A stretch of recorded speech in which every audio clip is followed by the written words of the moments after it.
Hello and welcome to another episode of Steelfur Speaks with me, Steelfur. I haven't done an episode in a while. I mean, it's been about 3-4 weeks. Just been traveling, been away with work, and also went away on a holiday. I spent a week by the beach. I spent a week in the sunshine, soaking up some much needed rest and relaxation, and I am back. And super excited. The next month is going to be really full of FAB. We've got obviously the release of Dusk to Dawn, and then the short, I think, 2 to 3 week window from the release of Dusk to Dawn before the call in Birmingham, where I will be in attendance. It's kind of my big FAB event for the year, so I will be playing a lot of FAB leading up to this huge calling in Birmingham. It is not in this building. So I don't know why they've got that building up there. It is in a conference centre, which is outside Birmingham. But that's fine. It's a good venue. The UK Board Gaming Championships is there every year. It's a really good venue for these kind of events. It's just not this pretty. It's just not that pretty. But it's okay. It's a really good venue. Loads of hotels nearby. Loads of decent food. So we're good. We're happy with the venue. And obviously we have that delightful... Is it here somewhere? The Monarch of Rebirth. The Herald of Rebirth. What's her name? The Herald of Rebirth mat, which is called... She's called like Avelyn, isn't she? Or she's called like... She's something Arthurian anyway. I've forgotten what her name is. But anyway, we have, of course, the Calling Birmingham coming up. That's going to be super exciting. We have Dusk to Dawn coming out, which is most of what we're going to talk about in this video. And we have, of course, that brilliant decision, which I'm sure most people have already talked about, to make us draft Monarch again. For those of you who aren't as familiar, we did look at set growth numbers a while ago, and one of the things that we saw was lifetime player counts. If you think about Tales of Aria, pre-Tales of Aria, 6,000 people on the 90-day XP window, rising to 19,000 before Outsiders, before they changed it so we could no longer get these numbers. So that is an increase at least of just over 2/3 additional players who never got to draft Monarch. And, the amount of Monarch available, we only know how much first edition Monarch was printed. We don't know how much unlimited Monarch was printed. But, you can make some guesses. And the game has grown rapidly since then, both in terms of players and in terms of print run numbers.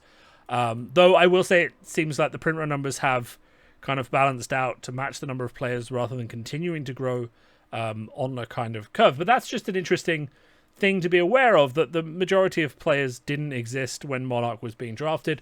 Add in the fact that COVID existed and a lot of people were basically locked down and unavailable for drafting.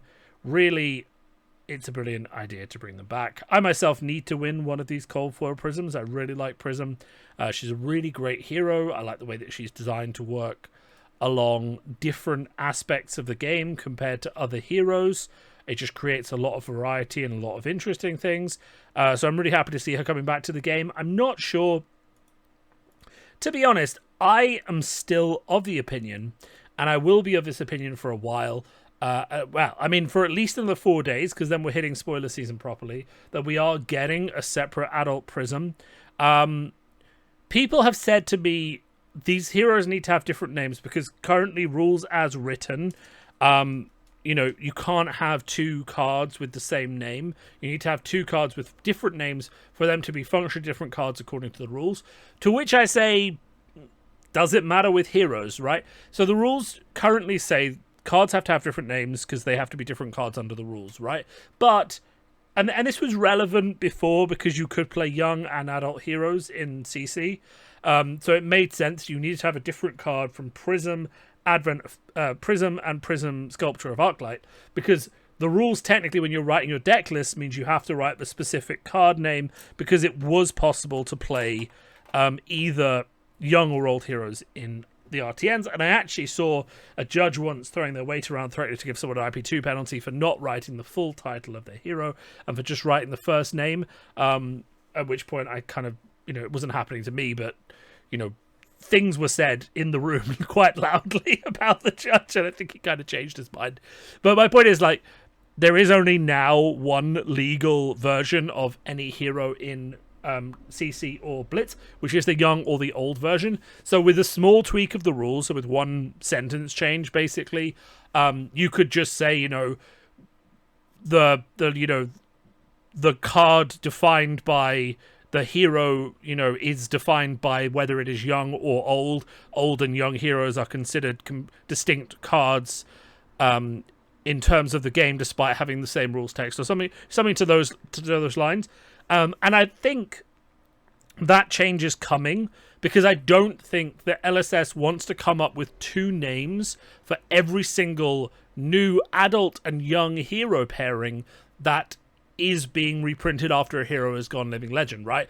It kind of gives them a way to be more creative, especially with these very story-focused heroes, but it kind of seems like a bit of work they're not going to want to do for every hero that gets living legend and that has a young and an old version. Now, we see with someone like Arachne, they have a young version that doesn't have an old matchup, and that does make sense. It just has one name. But I feel like it kind of makes sense to just give a hero with the same ability the same name, especially if we get down the line and we have a really popular hero like Prism who has 4 or 5 different variants, right? When I say Prism Advent of Thrones or Prism Herald of Sol, Awakener of Sol, I think I don't want any confusion there if they have the same ability as to who or what I'm talking about, especially if we end up with, say, like 4 Prisms in the game. I want to be able to go like OG Prism. Okay, cool. I want to be able to go like Prism. I'm probably going to say Prism 2 anyway, but at least it's easier if it's like, oh, Prism Advent of Thrones, and everyone knows what specific Prism ability I'm talking about. Same with the rest. So it doesn't make sense to me to have 2 heroes with completely different names when it's so easy to change the rules just so that it doesn't matter. Like, you Prism Advent of Thrones, young or old, they count as 2 distinct cards because they are distinct cards in terms of young or old, in terms of age, right?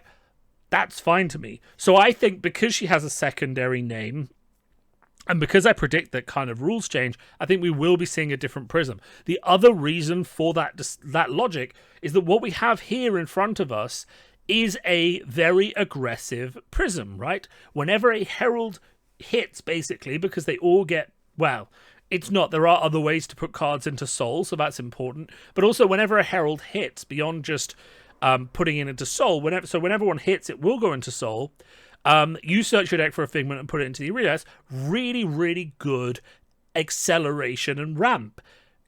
We haven't seen Figments yet, but it's kind of, wise to assume that much like Dragons, there will be a way to put Figments into play without just using this text, because what if a Herald never goes into your Soul? What if one never hits? What if there is no major other way except, the Halo of Awakening?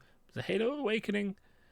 Anyway, aside from Halo, to put Heralds into your Soul during your action phase, right? Or if there is another way, then we have the problem coming in with something like Bolton, right? Where it's a 2-card hand that doesn't actually threaten your opponent. You have to charge with one of those cards and you can't get a lot of value out of that. This tells me is a very aggressive ability. So whenever a Herald hits, you go and get a Figment, and then that quickly ramps the number of Figments you have in play, and then they're fairly easy to awaken, right? By just banishing a card from the Soul, and if that Herald has gone into Soul, then you can banish the Herald and awaken the Figment, or do some weird stuff where you awaken another Figment. But that, to me, is a very rampy ability. And I could imagine in CC, we're not going to have this kind of rampy, fast ability. The other thing, of course, that not concerns me, but the other thing, of course, that I'm kind of cognizant of is that 16 versus 20 in terms of Blitz life totals isn't a huge difference. Well, it is huge, but it's not as huge a gap as 32 versus 40, right? Especially because this ability itself is a setup ability, right? And the fact that a setup ability hero would have that huge life difference kind of strikes me as a bit weird. Now, it is worth pointing out that all the Angels do have Ward, so Prism is going to be running in her deck cards that effectively give her, tons and tons more health, right? much like Dromai does. Dromai doesn't really have 40 health. Every time she puts a dragon into play, she kind of heals some damage. So, you know, she doesn't just have 32 health, but it's still like a huge difference versus the amount of health that other heroes have. So it's kind of a question as to whether or not they want a 32 health CC hero. And it's also a question to me as whether this ability is ramping too fast to, make her playable in Blitz, but we actually want something slower, more controlled, more measured in CC. So interestingly, we've got all of these other spoilers. We can talk about them a bit, I guess, just kind of as the content for this episode, just because I really want to get back into Flesh and Blood. And I think the main goal that we're going to have getting back into Flesh and Blood is really going to be defined by how good Dusk to Dawn is and how Dusk to Dawn fits together. I don't personally have a Dusk to Dawn spoiler. I don't really hold any grudge against that. I mean, I've said it myself. I haven't been playing, and I mean, most of you probably don't follow me on Twitter, but I haven't qualified for the national championships in the UK. I ended up with, I think, 100 experience, so I would have needed to get another 100, which I could have done quite easily. I mean, I live next to multiple armories, but I didn't really want to put in the grind. I went to 2 out of the 4 Road to Nationals that I scheduled. I had a bit of a run-in with food poisoning, and I had a bit of a run-in with train strikes, which just stopped me going to 2 of the Road to Nationals I had scheduled. And then at one of the Road to Nationals I'd scheduled, I came 8th, getting melted when I was playing Fi by Kano.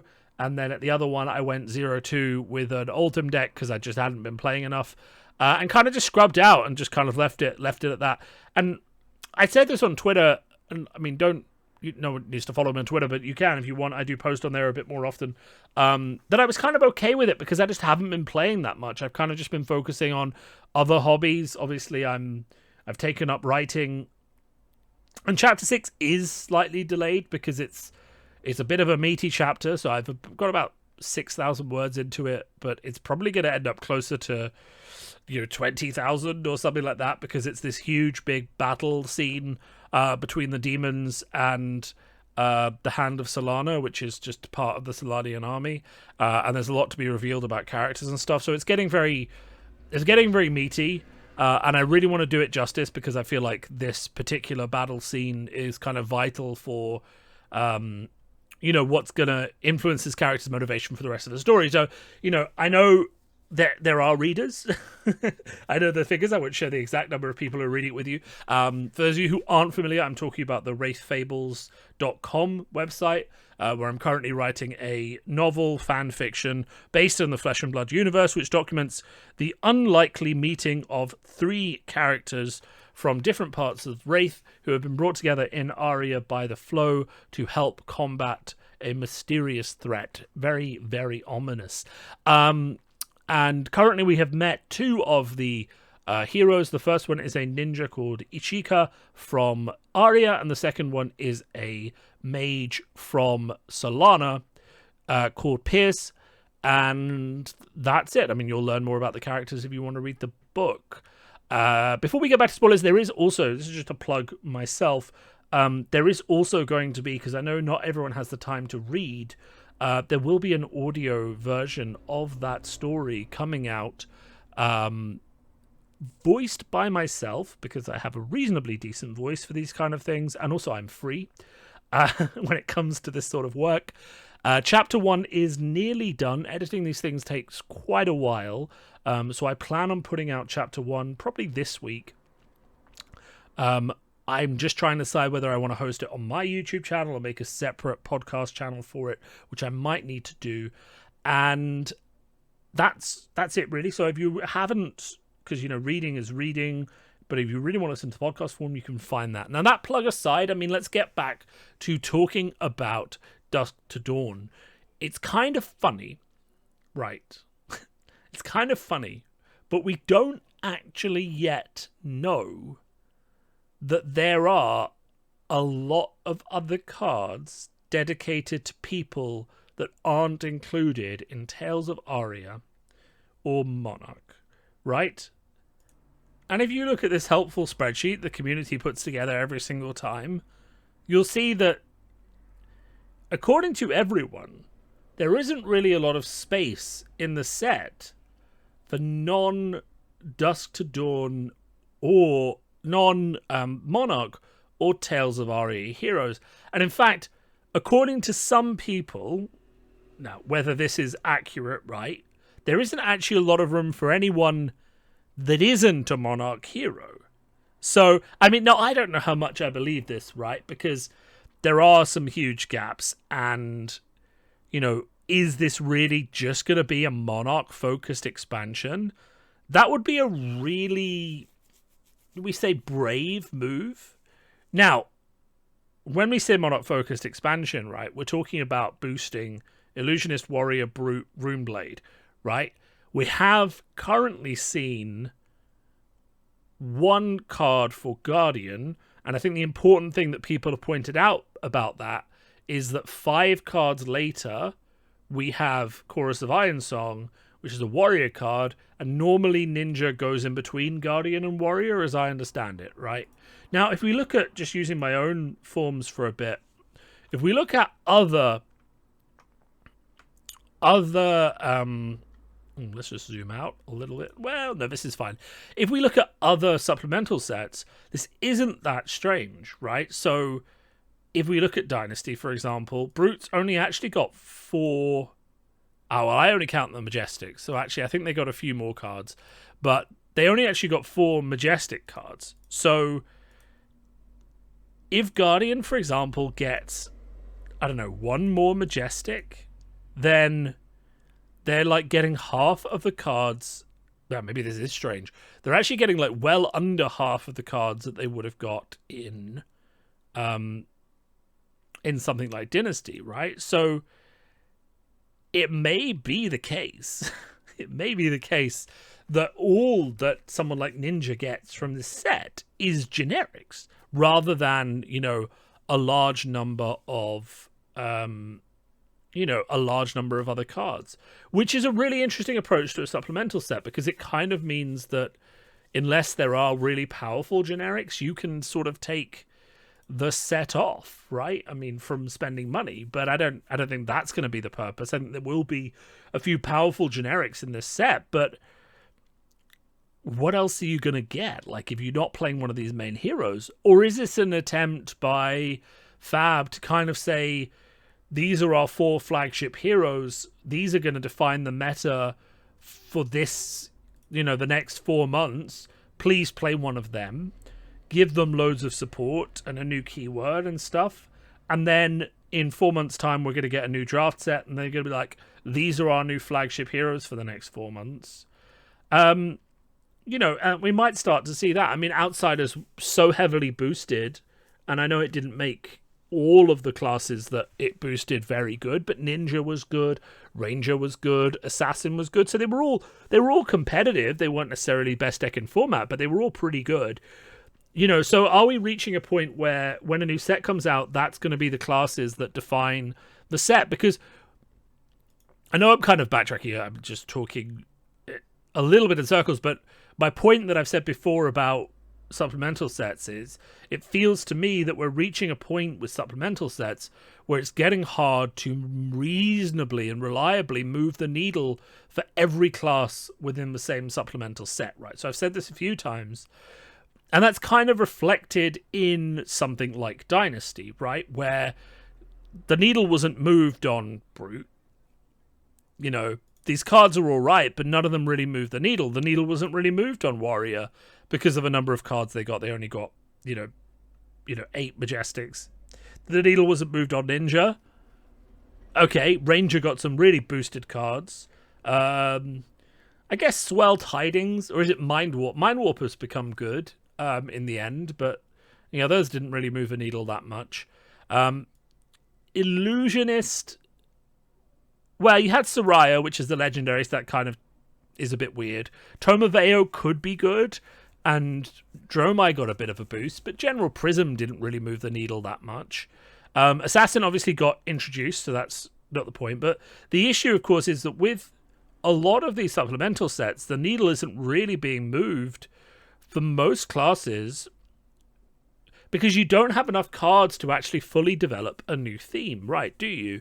You just have hopes that you'll get one or two big Majestics that boost your playstyle, but ultimately you usually end up getting a load of cards that don't really actually, or they try and boost a playstyle that doesn't exist, right?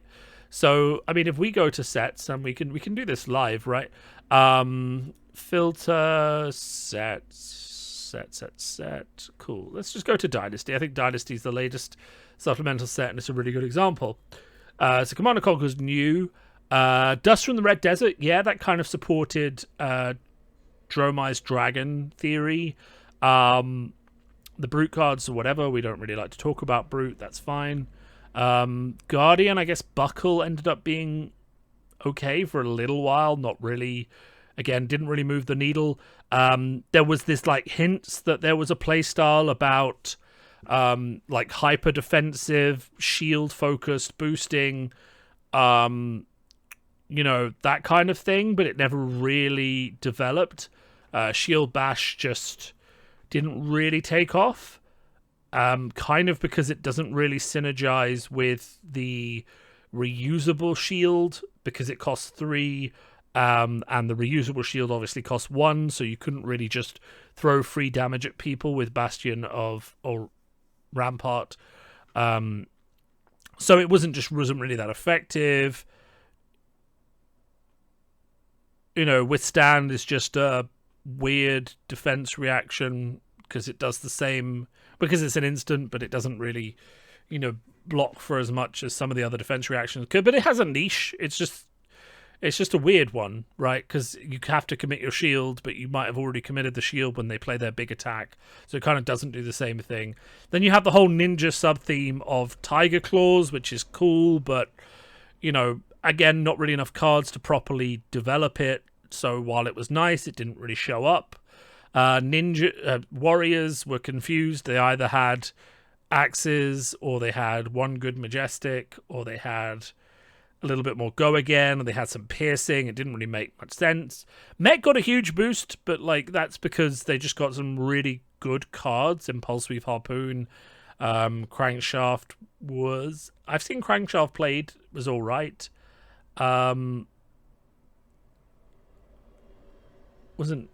What else was in here? I've seen Scramble Pulse played quite well, actually.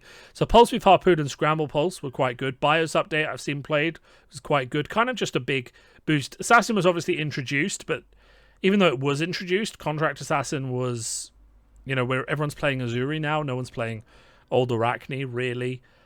Even with contracts, people are still playing Azuri. Ranger got a big boost, but Ranger is just at the point where it was getting buffed until it was good, and they were just going to throw cards at it until it was good. And then Runeblade just got these weird cards that have more requirements than any Runeblade cards previously, and kind of give hints at a new direction that wasn't really developed because it didn't have enough cards. Wizard got some actually what turned out to be very, very good cards in Swell Tidings and Mind Warp, and then just, things that help them with their current strategy. And then Illusionist got nothing really playable in the generics, and then it got Invoke Soraya, which is good, but hasn't really made an impact in Prism. And then you have the Imperials, where Warhorn is very good because of how powerful items are and how powerful Channel Lake Frigid was. And just auras and permanents in general. Crown of Dominion was fun. Royal decks are fun.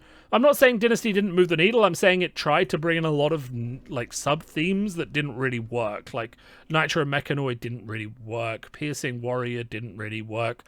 Crouching Tiger didn't really work in a competitive environment, right? And you have to assume, and I do assume, just based on what we've seen in terms of growth figures for sets, the sets that move the needle on new players are draft sets. The sets that don't move the needle on new players are supplemental sets. So to me, that says that, and that's just statistics. I mean, if you look at the dates when the growth rate of 90-day player, right? This is just how analysts do maths. But if you look at the specific dates when certain sets came out versus the 90-day 90-day player growth since the last set release within those windows. Supplemental sets had almost less than 1% 90-day player base growth between the release of the previous set and when they came out, right? So 20% new people started playing when Uprising came out, right?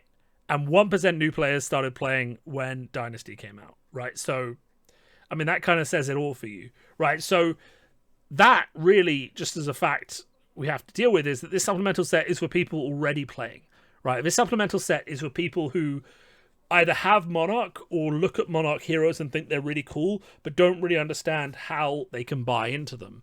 This set is for people to get a new way of playing Monarch heroes that means they need less cards from Monarch to make those classes work, right? In my opinion. So let's just analyze that statement a little bit more. Prism is focused on heralds combined with figments. What are the heralds? Aside from erudition, the heralds are all rare or below, right? There are no majestic heralds, except erudition. Erudition's busted, people are going to want them, right? So, to me that says, okay, Prism is saying to you, new Prism, get your figments from this new set, get your angels from this new set, pick up a playset of Herald of Erudition, and then you can pick up playsets of the Aura Heralds, they're commons and rares, they should still be fairly easy to find, right? Hopefully, it doesn't rely so much on the other majestics like Genesis, Arclight Sentinel. Once a full set of majestics from Monarch is required, then suddenly, it starts to be a bit trickier to get a huge supply of them. Even though there is quite a lot in the market, there's still a lot of unlimited Monarch kicking around. The amount of Monarch that was originally released and open compared to the large size of player growth kind of implies that there isn't a huge pool of like Monarch Majestics just sort of sitting there waiting for people to come along and decide to start playing those heroes. So maybe more Monarch will need to be cracked when we get there, but we haven't got there yet. But the point roughly is that I think these sets will take these talents in a new direction to reduce the burden on on new players from having to acquire all the previous cards, right? Reinvigorate Monarch, bring it back to the front of people's attention. And on the reverse, they're going to try and get... not to be rude, but they're going to try and save themselves from the mistakes they made when they printed Monarch, right? So I expect Prism to go in a new direction. They've already said they're not giving her Spectra, right? They're saving themselves from the mistake, which was printing Spectra. I love it because it's a different way of playing the game, but it's not a very fun mechanic to interact with. It's kind of really powerful. It probably doesn't belong in the game, but it is in the game, but they're not giving it any more support, right? Every single one of the Monarch heroes, and I think this is a good point to end on, right? Because I don't really want to go card by card yet, though there are some of them I'm really interested in. Like Lost in Thought is really interesting. Anthem of Spring, really cool. Flicker Trick is really cool. These bannerets, not that keen, but we'll see if they actually work out in Value Town. I don't really know that they will, but I think it's good to give Bolton another reward for charging. Let's put it that way. He definitely needed that, but I don't know of a card in the deck that you have to charge with, which means you have to hold it in your hand, addition to the cards you were going to play. I don't know if those are really good 2-turn plays, if that makes sense. I guess I like some of them. I guess Banneret of Salvation I like. This is when you charge the next time you hit, you gain 1. So that just means that you're 0 for 3. If they don't block it, you're also gaining a life. This kind of assumes you've got Go Again, so you have to charge it on a take flight or something. I'm just not that excited by Bolton. I never was. But, they could be good. But, yeah, so I think just let's just finish so everyone's clear before we go. And I apologize if this is random, a bit of a rambling video. I haven't made one in a while, so my thoughts are kind of a bit less coherent than they would be. But again, getting back to making videos, I still quite like Flesh and Blood. I've just been playing a lot of Diablo and Soulforge and just some other games, a bit more World of Warcraft, But let's just finish on the idea. What are the 4 flaws in the 4 heroes from Monarch, right? Now, you can probably say them with me, right? If you've been playing for a while. If you haven't, then, here's your refresher course. So Prism, Spectra. When you attack the card, it closes the combat chain. The attack did not happen. It basically requires your opponent to dedicate the fun part of their turn, so the finisher attack, or having to have go again, and basically dedicate their entire turn to stopping you from having permanent enchantments that do crazily powerful stuff. And if you don't dedicate your whole turn and action cards or weapon swings, if you don't have go again to that, then Prism will just outvalue you. And even if you do dedicate those cards to that, Prism can fatigue you sometimes. So it just worked out as being not very fun for anyone. So Spectra needs to go away. And obviously they're going in the direction of Angels with Ward now, which is fine. I mean, it'll be fun. We'll see if it plays out. I'm a bit worried personally that Ward is basically going to pop too easily. We've kind of been floating around, or I've kind of been floating around the idea that there'll be an equipment that basically lets you control Ward. So, Ward will only pop if the exact amount of damage is being prevented, which means like 1 damage won't pop your Ward 4, which currently it does. But, if you take 4 damage or more, then Ward will trigger. And I think we might just see an equipment that just says, Ward does not trigger from damage less than it's the Ward total that we see, right? Something like that. But that's where Prism's going. Chain's problem essentially was that he was able to permanently stack his deck, which made good players basically almost play inevitably where they would win, because you just stack your deck, you know exactly what you're going to banish when, pretty much. Sometimes you could banish something early you didn't want to, and you would banish your Art of Wars or something, but that really only mattered in the mirror. But also, like, you had this inevitability of playing Chain, where you could set up your deck and you could banish exactly what you needed to and win the game every time. And also, he raced faster than anyone because he could banish tons of cards and basically draw lots of free cards, right? It was the problem with Chain. We can see now Vincent is not going to do that. She's banishing cards from her hand, which of course means it's a limited resource, unlike Chain, where you're banishing them from the top of your deck, so it's basically card draw. And she also has a way of playing rune charts, costing herself life, which is going to synergize with some other stuff. There's definitely going to be some equipment or ability she has that synergizes with life loss. Like whenever you lose life, make a rune chant or something crazy like that. And she's got this Phantom Banish, so she can banish something, but it's not really banished because she'll play it. She makes 2 rune chants and then she banishes Phantom Banshee, then she can play it for free and come in for 10. It's pretty powerful. So she's really kind of rewarding setup and deliberation. But doesn't look like she draws infinitely like Chain did, or can go with these infinite turns, which was Chain's major flaw. Moving on then, of course, Levia. I don't know much time needs to be dedicated to Levia.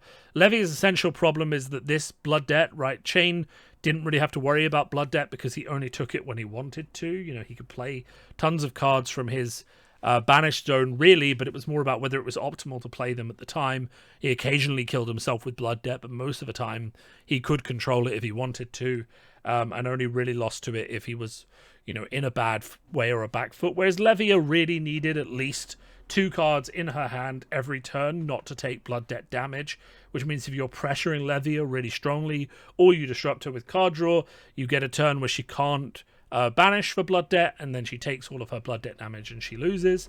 And also the fact that, just the fact that this huge tax of Blood Debt damage is sitting there, right? And also, to be fair, I don't think it ever really paid off. Like, she was quite a decent mid-range hero, but a decent mid-range for Levia was like, I'm going to attack you for 7 with a Dread Screamer, and then another 7, I'm going to come in for 14, all the while creating this threat for myself in terms of Blood Debt, whereas Chain was just like, well, I'm controlling my Blood Debt, I haven't taken any damage to it this game except from Carrion Husk, which is another thing aside, and now I'm just going to layer a turn where you take 25 damage. Like, Levia just doesn't seem like she races well enough to be worth the risk for the Blood Debt that she has, and she needs a way to just, not maybe to save herself, but needs a justification for the risk that she's taking to get all that blood debt. So her flaw was mostly that she just killed herself if she had a bad turn late game, and she would run out of cards she needed to banish.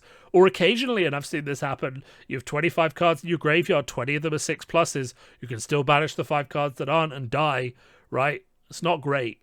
So, you know, does she get an equipment that says whenever you banish 3 or more cards from your graveyard due to a card's effect, you may choose the first card to be banished?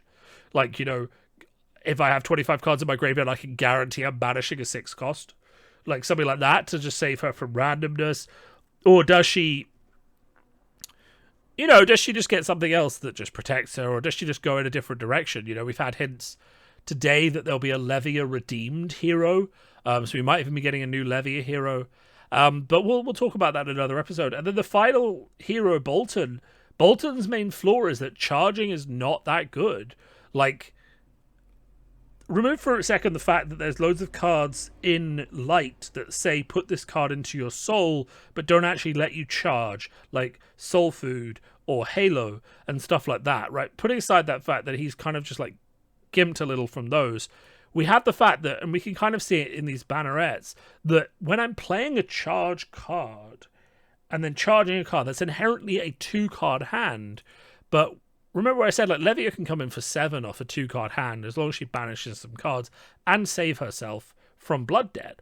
Bolton usually comes in for like 3 or 4 with a 2-card hand, and the only payoff for the charging is some point in the late game I might get to Lumina Ascension you 3 times.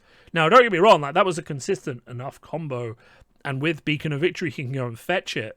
But it just wasn't good enough. He wasn't putting up enough threat every turn to justify the late game that he gave you, right? So, you know, you just weren't really worried about Bolton until he got to the combo. And if you could disrupt his combo at all, you just won, right? So, you know, and I don't know, I've kind of been saying what Bolton really needs is something that makes charging easier, or something that kind of just rewards charging, you know, in a bigger way than this. Like, if you charge, gain a resource, or Vestige of Soul doesn't even work for him because you have to charge first and then you don't get resources until the second attack. It's just like whatever. A lot of the light cards, I said when Monarch came out, felt like they were designed for Prism and that Bolton just existed. You know, Halo, Vestige, a lot of the other light cards just felt like they were Prism cards, and Bolton was just around as well. We'll have to see if Soul Flare does what it needs to. I genuinely don't know. It could be enough to push Bolton forward a bit more. You know, Quicken tokens are huge. I'm assuming Courage tokens reduce the cost of weapon attacks. Spellbinding Aegeus is whatever. You know, we got the implication that he'll be able to charge on his opponent's turn, which could be huge, like charging your opponent's turn. But then what are you blocking with if you're doing that? You know, it's just charging is inherently inefficient because it takes resources out of your hand, and your opponent doesn't have to do anything to get those resources out of your hand for free, right? He can almost guarantee you're going to be keeping 2 cards. You're going to attack him with 1. You're going to charge with another, like, and then he can hit you as long as he hits you for more than 6. You take damage, and if he has disruption, your whole plan is screwed anyway. So Bolton was just inherently flawed because he just plays a different game in terms of cards from hand resources compared to their other heroes, right? So that's kind of just it, right? So it'll be interesting to see what changes for him. Those 4 heroes are just inherently flawed and in different ways, and they kind of show like early design mistakes, I'll say. Not that they weren't fun, right? This is important. Like, Chain meta, Monarch meta were very, very fun. And when I say mistakes, I'm talking about in hindsight could have been better. I'm not criticizing the designers for designing them the way they did. Like, learning a card game is an iterative experience. Monarch was only the like fourth set, like, so there was still a lot to learn, and I feel like they've said themselves, like, Spectra didn't really work out the way they planned. It's just a bit too powerful. Chain was a bit too aggressive. Like, these are just things learned in retrospect, and they're getting much better at designing much more interesting heroes, as we've seen in Prism and Vincent. Now, if we're getting a new Levia, right, and we're getting a new Prism and a new Vincent, Vincent, there is a chance as well we might just be getting a new Chain, right, just to mess with everyone's calculations, because people do like Chain and he doesn't exist. And also, you would assume he's at the Battle of Dusk to Dawn, Are we getting a new Bolton? It seems weird that we'll do 3 and not 4 of the new heroes, of the heroes. You know, maybe there are 5 heroes in this set. Maybe the legendary is a new chain. Maybe that's just there to spice things up. Maybe he's like young only or something. I don't know. But maybe the new legendary is a new chain just to spice things up. But maybe we're getting a new Levia and a new Bolton as well. Maybe they're just revisiting all of Monarch and saying Monarch was good, but we can do better. We can expand. We can learn from our mistakes. And, you know, that's what we're going to do. And as a takeaway, and here's a thought for you. If they're doing that with Monarch, and we look at Tales of Aria, lovely Tales of Aria, most of these heroes are living legend or very, very close to it. When's the Tales of Aria supplemental set coming out next year?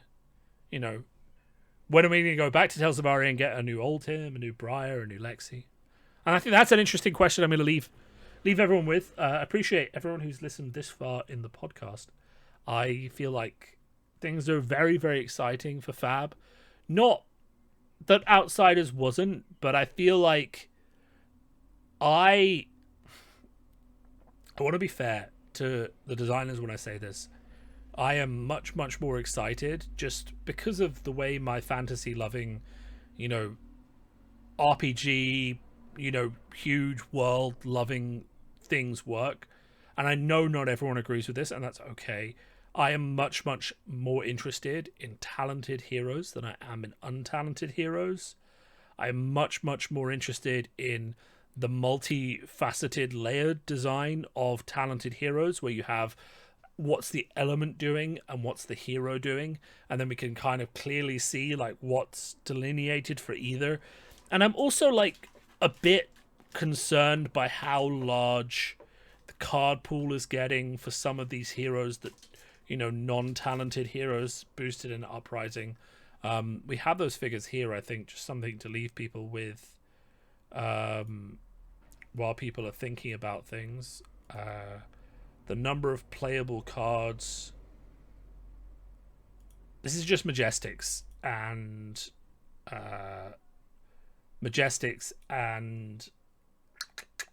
Legendaries, right? And Fables when it matters.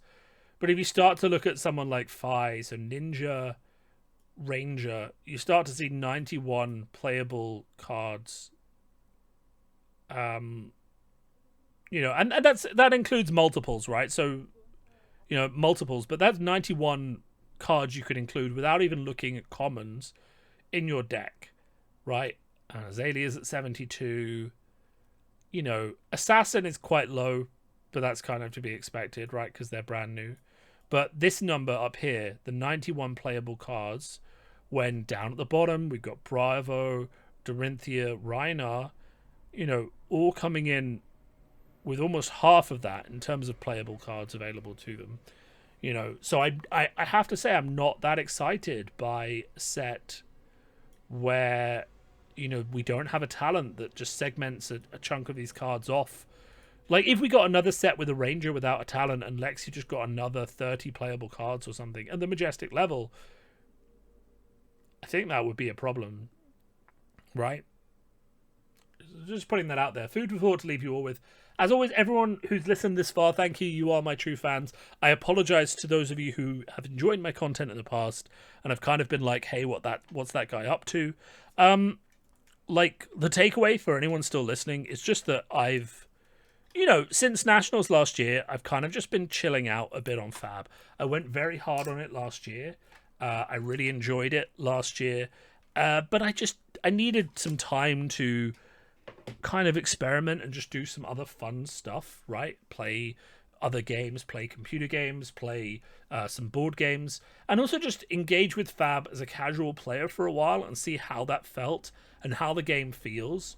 We'll talk in the next video I do about like how many heroes I want to keep playing, because the big question for me, I think, just knowing how much I spend on FAB, I need to reduce that spend because I'm trying to save up to buy a house at some point in the future, and I don't want to keep every hero, right? Currently I don't collect Ranger or Warrior.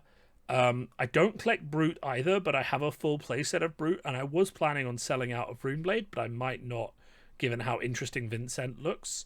So really, looking at all these classes, you know, I'm collecting Illusionist, Assassin, Guardian, Runeblade, Ninja, Mechanologist, and Wizard, right? I think there's one missing. No, that's all of them.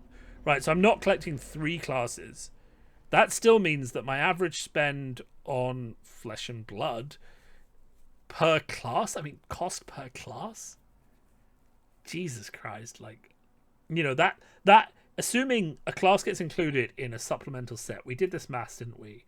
The cost per set for a draft set, if your class is included, is around £250. The cost per class for a supplemental set is around £70, right? So if you maintain 6 classes and there's 2 draft and there's 4 sets a year, 2 draft, 2 supplemental, then you're paying, we'll just do some quick maths, 300 times 5 is 1,500 times 2 is 3,000. 70 by 5 is 370. So you're paying £2,700 per year minimum, assuming there's no fables or anything you have to buy, to maintain this game. Right now, that's money that could be spent elsewhere. That's a full-on gaming rig PC. So I have been trying to engage with FAB a bit more casually, especially with no sort of like Worlds or European Pro Tour to go to. And if I'm trying to save up money, I'm obviously not going to America for tournaments. And it's been all right. I have been playing maybe 2 armories a month or so on average. I've kind of been taking the time to go to the gym. I'm now in the gym 2-3 days a week. I'm squatting 140 kg. I'm currently only benching like 70, which is really frustrating me. But as you can tell, my upper body is kind of like... can I get it on the camera? My upper body is kind of just like weaker than it should be because I have really good legs from rowing and fencing and cycling, but my upper body is always kind of lagged behind. So I'm kind of really working on that. I would really like to get up to benching, like I think I used to bench 130 kg when I was rowing. I'd really like to get back up near there just to balance it out. I really kind of want to be fit in my 30s. I'm just working hard, you know, putting a lot of energy into projects and things like that. And obviously, recently I've been doing my writing, which has been reasonably well received. Not everyone has read it, of course. Imagine a lot of people are waiting for it to be finished before they dive into it, or waiting for it to get a bit more sort of length before they dive into it. It's currently like 30,000 words, but, you know, it could obviously be longer. You know, I talked to LSS about it. They said that it was fine to do, but obviously they have no other comment on it, I guess, until it's properly developed or the community really engages with it, and that's fine. And as I said, the audio version of it will be coming out soon, though I don't know how frequent I'm going to be able to get those upgrades out there. But, you know, if you end up listening to the audio version and you think it's really fun, do let me know, and we will get on with that. So I'm going to leave you there. 50 minutes is a long episode. I tried to get them down to like 20 before, but so much to catch up on. And it's been great talking to you all again. So this has been Steelfur, aka Finbar, London-based Flesh and Blood player. You know, yeah, still a content creator, still existing. Just enjoying the game like everyone else, doing videos when they make sense and not on every single crazy latest hype topic that comes out. And I know there's some of you out there that like that and like the sound of my Irish/English accent. And for you guys, you know, yeah, I hope you enjoyed this episode, and I'll speak to you all soon.